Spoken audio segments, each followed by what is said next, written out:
Don't forget, when you ask him to do some shoulder in, just think to lower your outside hand a little bit, raise your inside hand just a fraction, keep the hands quite close together so that you can just use your fingers to adjust the tension, whether to ask a little bit more or to give. So if he overbends a little bit too much to the inside, then take a little bit on the outside rein and give a little bit on the inside rein so that you can correct the bend that way, and it comes from the base of the neck and not from behind the from in front of the wither. Sorry, I should have said there from behind the shoulder, not from the base of the neck.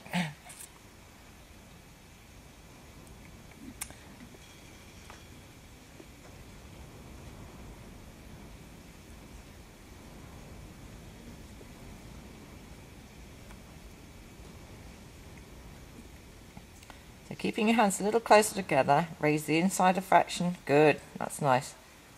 Inside leg well towards the girth. Good boy, Monty.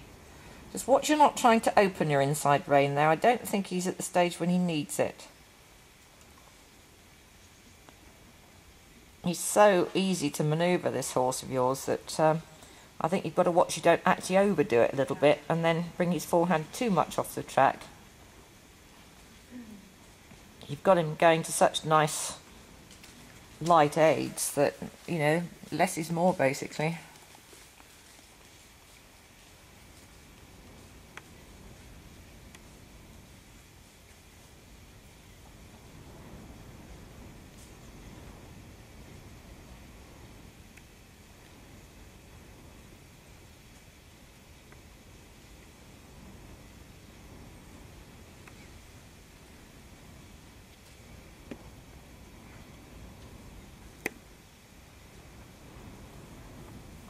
Just a little bit looky in this wind at the moment, understandably, after the night we've just had with that storm. Again, just watch that you're not weighting your inside seat bone a little bit. If necessary, just leg yield him back to the track there so that you actually correct him through a leg yield. Yeah, there you go. And make the angle slightly less on this rein if you can. This is his easier rein. And so he tends to go into a forward track shoulder in, or slightly leg yieldy shoulder in.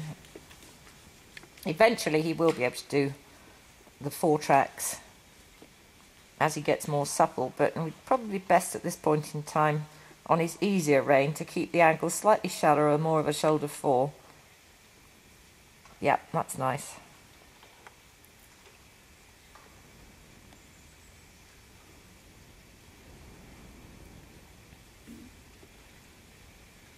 Good boy.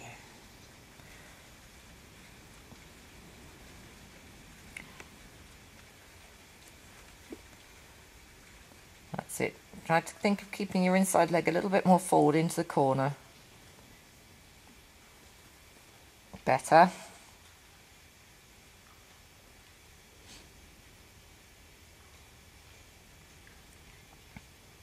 So if he starts to wander off the track again, just be very careful you're not weighting your inside seat bone. A little bit too much angle again, so just bring the forehand back into line. Good, much better.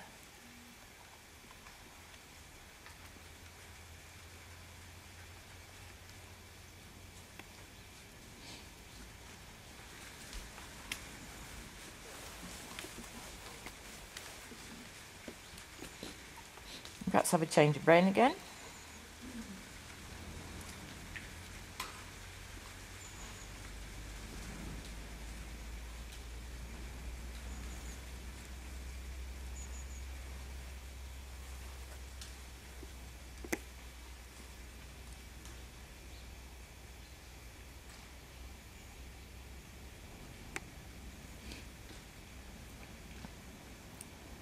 Really think of preparing for the shoulder in the corner, inside leg a little further forward, flex him to the inside, and then turn your body to the inside.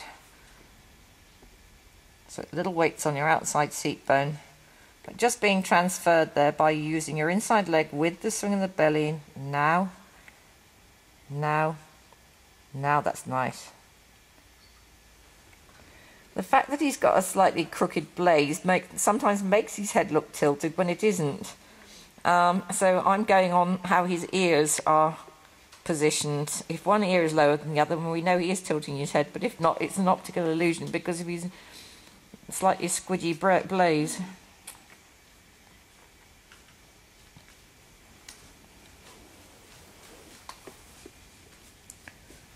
And again, a few steps.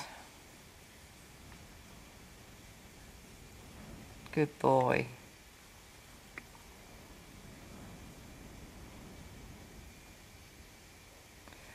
And I would let him have a little stretch on a long rein then, Kay, for a moment or two.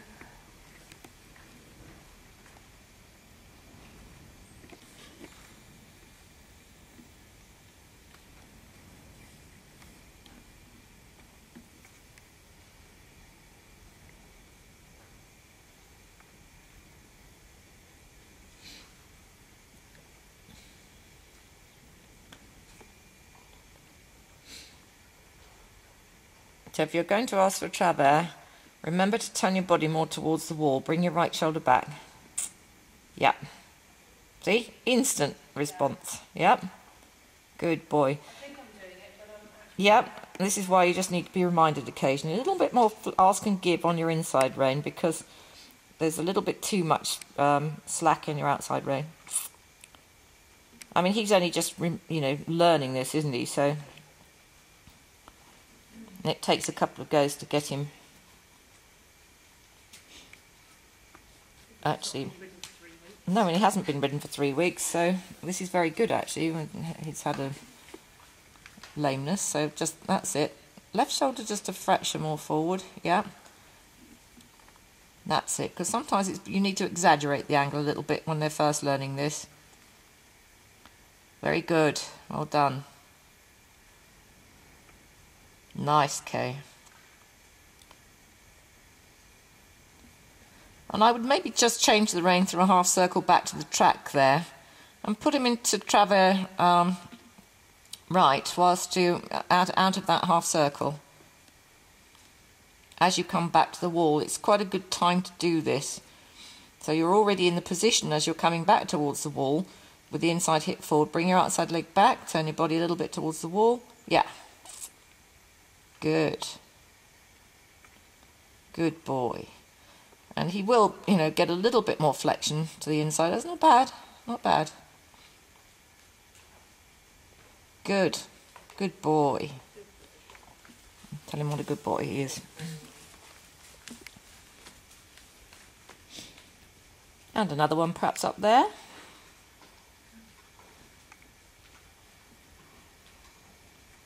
Very good. This is getting better. Yep. You should just be able to see his inside eye and nostril, no more than that. That's nice. Inside leg, remember that. That's better actually today, okay, with your inside leg. You're remembering to use it. Then when you want to go straight, just straighten your body. And he'll come straight back into that line. Now what I'd like you to experiment with doing down this next long side is a few strides of shoulder in by turning your body to the inside and then turn your body towards the wall and go for a couple of strides of travers. I know he's only just learning it, so it's a bit of a tall order, but good. Okay. Now use your inside leg first before you turn your body. Now turn your body, travers. Bring that left leg back. Inside leg on, inside leg, that's what everybody forgets to do. Good. Okay, now back to shoulder in for a couple of strides. So turn the body the other way, inside leg. Good, well tried. Do that again up the next long side. And don't stay too long in your shoulder in. Come in, shoulder in out of the corner. Maybe 3 or 4 strides or something. Shoulder in, just establish it a little bit.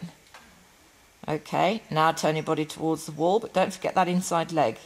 Otherwise you'll come off the track and you'll end up with a half pass. Well, this is quite hard for him at the moment, but he's really trying so hard. Okay, now back to shoulder in. Just turn your body to the inside leg a little forward. Good. Well tried. Now let's have a go on the other rein. Good boy.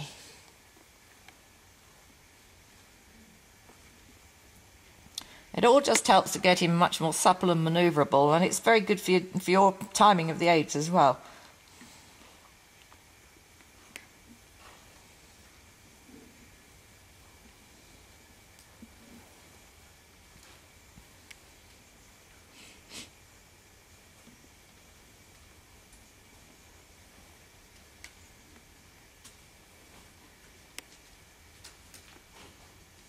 So shoulder in out of this corner, preparing inside leg well into the corner. Turn your body to the inside. Keep it fairly slow. Okay, now change to travers. Inside leg, right leg behind the girth.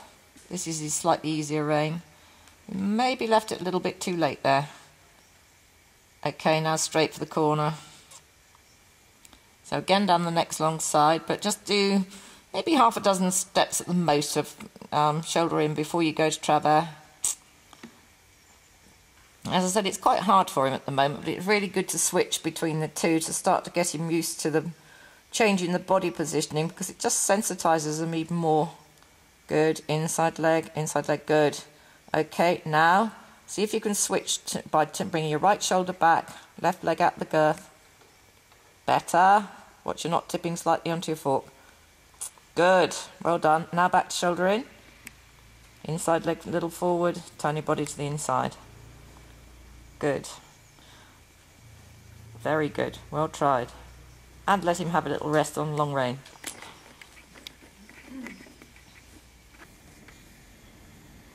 Good boy.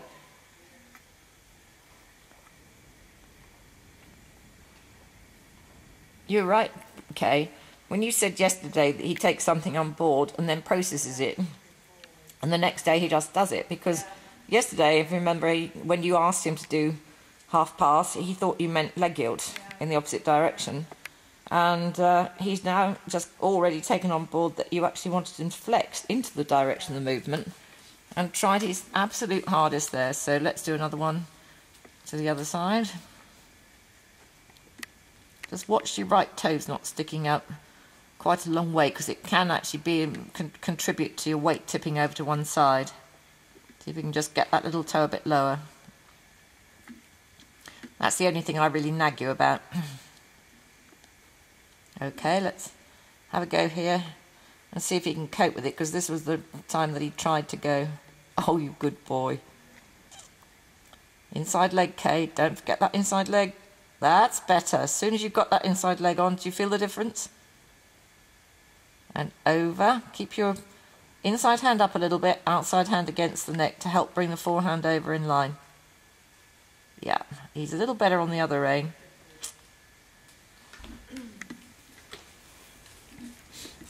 Do it from this end as well if you want. So use both ends.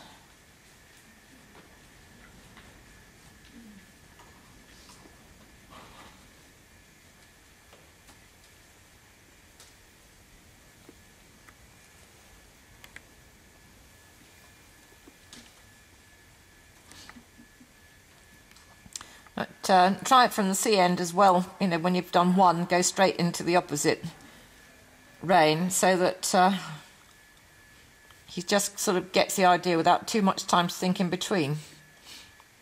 So inside hand up a little, outside rein against the neck, left leg on, and right leg a little further back. Exaggerate it a wee bit at the moment for him. Over. He still wants to go into pressure a little bit on that rein. Now he's going into leg yield. So, yeah, that's better. Well corrected. Good boy. Okay, do another one from C. So he's obviously doing it right this time. Doesn't give him too much time then to think in between. So a little flexion, soften the inside rein. Okay, bring the forehand over first, inside leg. A little bit more flexion to the right if you can achieve it. This is the one time I don't mind you bringing the rein across the neck a little bit. It just assists. Yeah, that's better. Well done. Now another one to the left.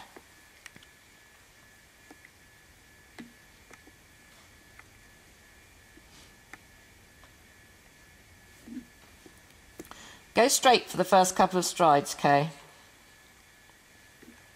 So you just set him up straight, then inside hand up a little, and across them, he's doing what he did yesterday. Right leg, well done. Right leg, with the swing of the belly, yep. Good boy, he's trying so hard. Watch you're not flexing into the right again. Give on the right rein a little bit, take on the left. Yep. Much better, but just watch that inside leg doesn't want to creep off again. And that's when we have the leaning Tower of Pisa effect. as I termed it in the book.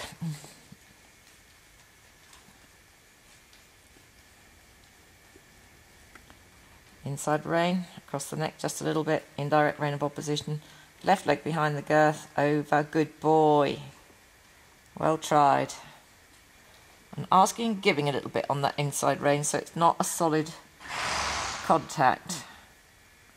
Good boy, and I'd let him just have a little walk on a long rein again there, Kay.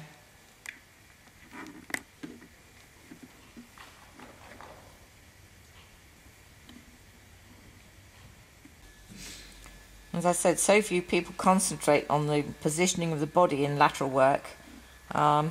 This is so often too, if somebody's sitting crookedly, why the horse is going crookedly, because the rider's actually sitting with one shoulder back or forwards or one hip back or forwards, and so the horse then brings its quarters in or its forehand off the track or whatever accordingly.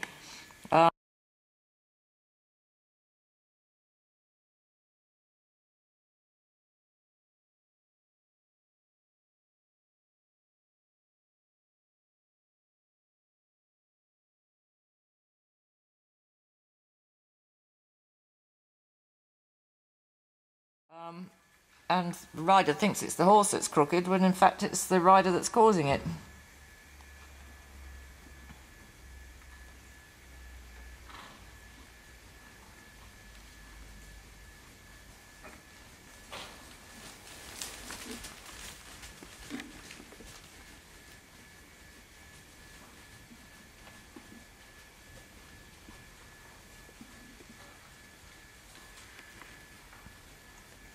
Just ask him with your fingers a little bit, just to relax his jaw a wee bit more. So, yeah, so he's not bulging on the underside of the neck there.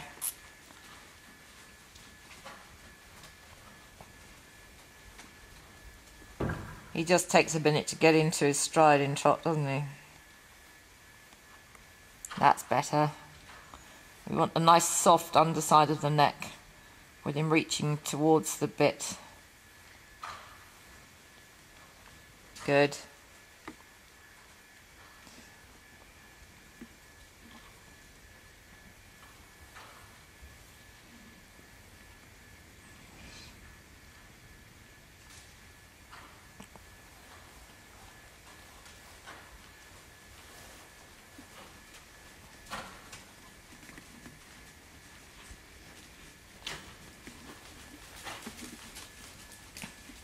Just watching, not pulling back a little bit with that right hand. I just saw the bit moving back a bit there. That's better.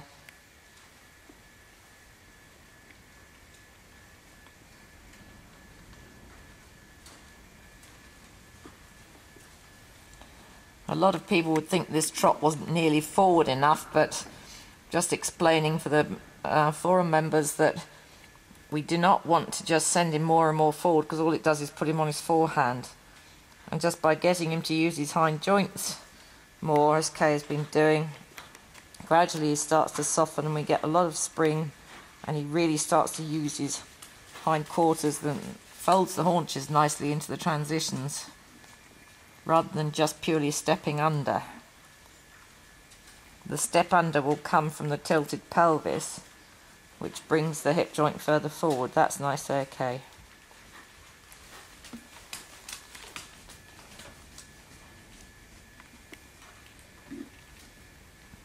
He's only just starting to do a little bit of lateral work in trot. Kay's just been concentrating on rhythm and getting him to soften and not be an ex-racehorse. That's nice coming there.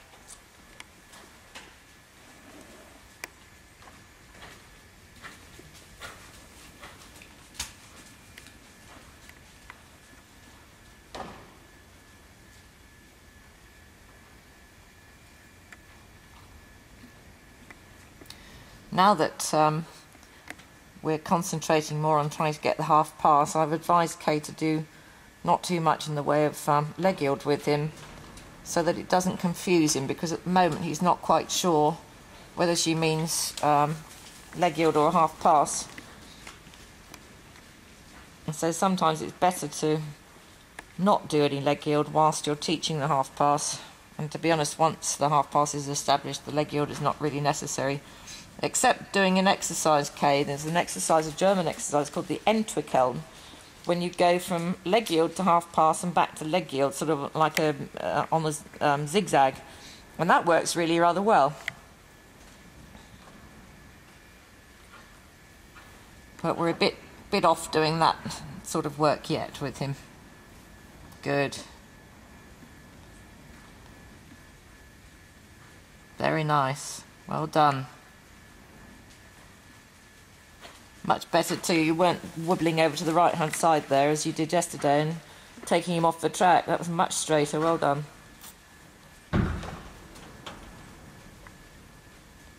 Just a little bit above the bit and solid there again, so a little bit just to get that jaw relaxed and the underside of the neck soft.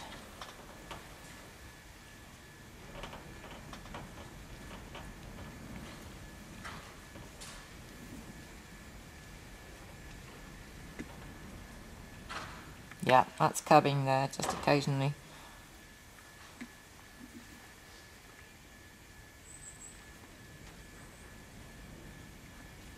Good. Well done. Nice rhythm too, Kay. Have a change of rein. Try it on the other rein now.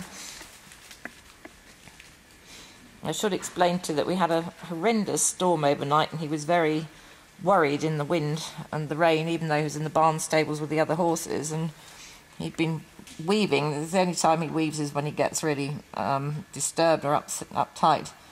Hence those two rather raw patches on his neck, which he did on the stable door. So the fact that he's working as calmly as he is quite a testament to his temperament.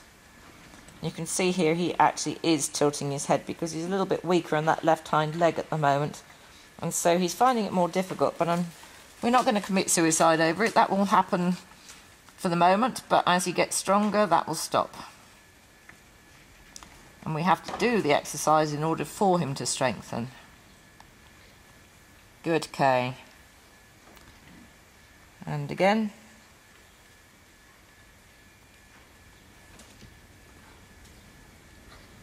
Inside leg a little further forward.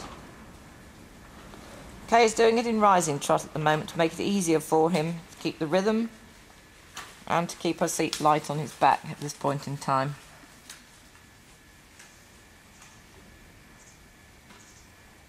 Good, Kay. And I would let him have a little stretch again on a long rein.